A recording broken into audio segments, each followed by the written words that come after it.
Welcome to the Real News Network. I'm Paul Jay in Baltimore, and welcome to this week's edition of Bill Black's Financial and Fraud Report. Bill is Associate Professor of Economics and Law at the University of Missouri, Kansas City. He's a white-collar criminologist, a former financial regulator, and author of the book, The Best Way to Rob a Bank is to Own One. Thanks for joining us, Bill. Thank you. Well, let's talk about the annual end-of-year piece of theater and drama that the Senate and the House put together with President Obama. Do you consider this fiscal cliff deal, as it's being called, a necessary compromise, a grand betrayal, as you were warning against, something else? Definitely C, none of the above.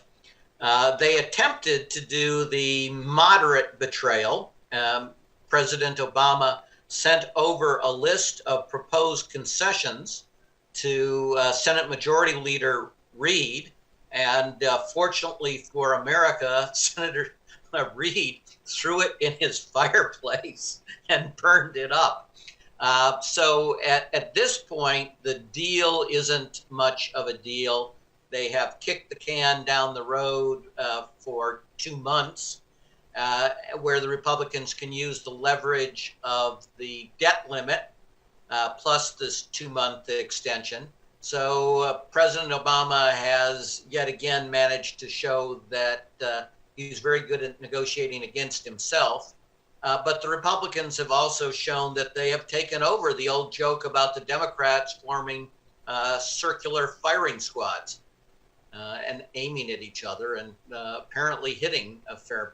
Did you get a sense that President Obama was willing to, quote unquote, give more, what the Republicans wanted? It was the Senate and then perhaps the House, but the Senate that wouldn't go along with it, or not?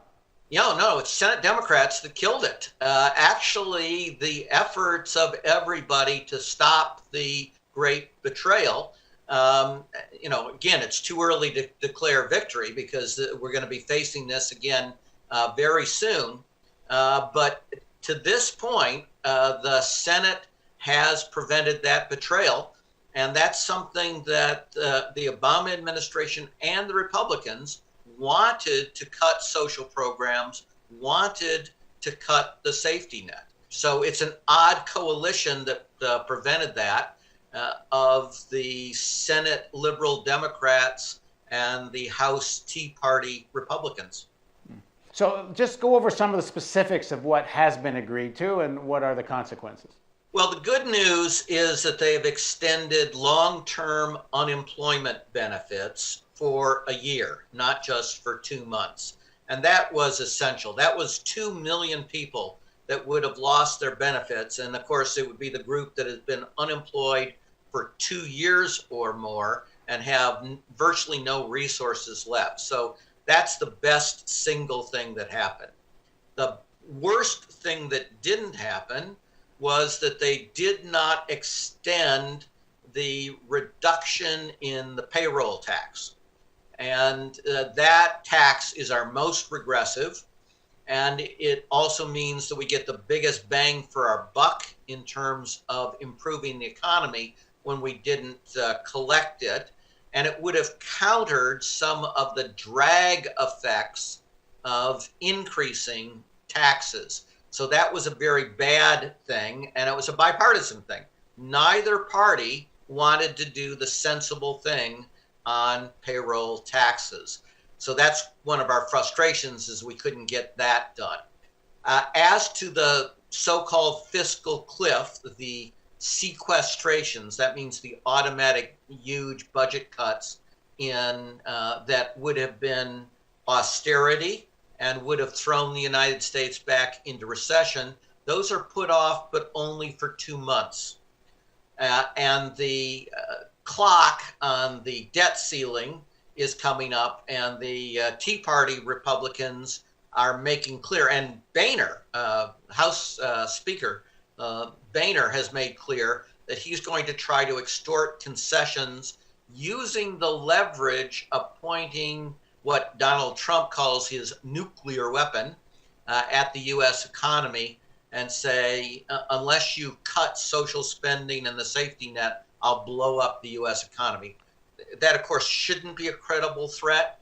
And Obama is at least saying the right things, that he'll make no concessions about that. But given his track record, it's going to take all of us to keep him true to his word of not making concessions. Now, the thing that's getting the most attention is the changing of the level of the tax increase on the wealthy from 250,000, which President Obama said he wanted.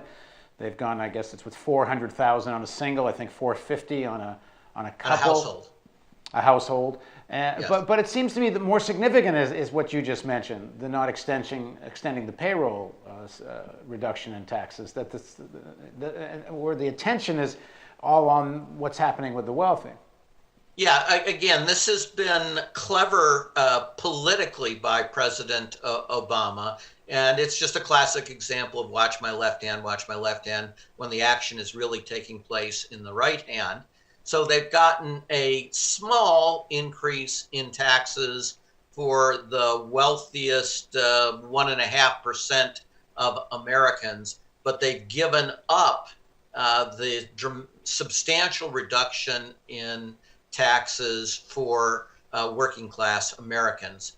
And net, that's not a good deal for an economy that's struggling to recover from the Great Recession. Now, is there a sense here that there's some shift in the politics of Washington? They were actually able to make a deal. Does Obama come out of this looking any stronger? Or, in other words, 2 months from now, what do you think we're looking at? There is a sense that certainly Grover Norquist has been shown to be no longer the foe that you cannot beat. So that they have agreed to do a bit of a tax increase for the wealthiest Americans. And what you have to remember is that roughly 3/4 of the Republicans in the House voted against this deal. Which suggests what's coming next. I suppose part of the context of this is that corporate America, Wall Street, the stock market, they wanted a deal. They're not on quite the same page as the Tea Party sort of ideologues, and they like this deal more or less. The market went way up today. What the market likes is that they did not adopt austerity. So the fundamental insanity at all times was, that they put together, one, we must avoid the fiscal cliff because that's austerity and it'll throw us into recession, and two, therefore, we must make far greater budget cuts, adopt far greater austerity. Now, obviously, that's insane logic, but you'll notice that the mainstream media doesn't call them on it. So if you look at if your viewers look at the Wall Street Journal, you'll see all these comments from people who forecast the economy. And while they're not all the same, the great bulk of them are, we need stimulus to have a substantial recovery. So it's very good news that they didn't cut spending. And this is big business we're talking about. This is, in fact, big finance. These are the Merrill Lynch's and Citicorps of the world saying this. And PIMCO, the bond fund, the largest bond fund in the world. So just finally, 2 months from now, when again, as you said, the nuclear weapon is going to be threatened, the debt ceiling issue, you've suggested before there's alternatives if President Obama really doesn't want to cut entitlements in exchange for raising the debt ceiling. So just quickly, again, tell us what you think he could do otherwise, although there's absolutely no indication he's going to do this. So. Right. So again, the key is for us to put pressure on Obama to do the right thing. The first right thing, again, Obama is saying the right things, that he will make zero concessions. So let's hold him to that, because the thing about threatening a nuclear weapon against your own economy is you can't do it. Right? If you did it, you would destroy yourself as a party. You could see that from the deal that was just made. When it came down to the wire, the Republicans were not going to do something that would totally piss off all their corporate backers. That is correct. So that's the first thing. The second thing that you can do is the 14th Amendment actually says we shall pay our debts. So you simply say, pursuant to my constitutional responsibilities, I am directing Treasury and the Federal Reserve to pay all U.S. debts. The second way that you can do that type of thing is, it's a weird one. But it's a interesting loophole in the law that allows us to make a platinum coin of any amount. So we could make $1 trillion platinum coins, would have no effect on anything other than getting around this stupidity of the budget ceiling. Remember, the budget ceiling doesn't save any money.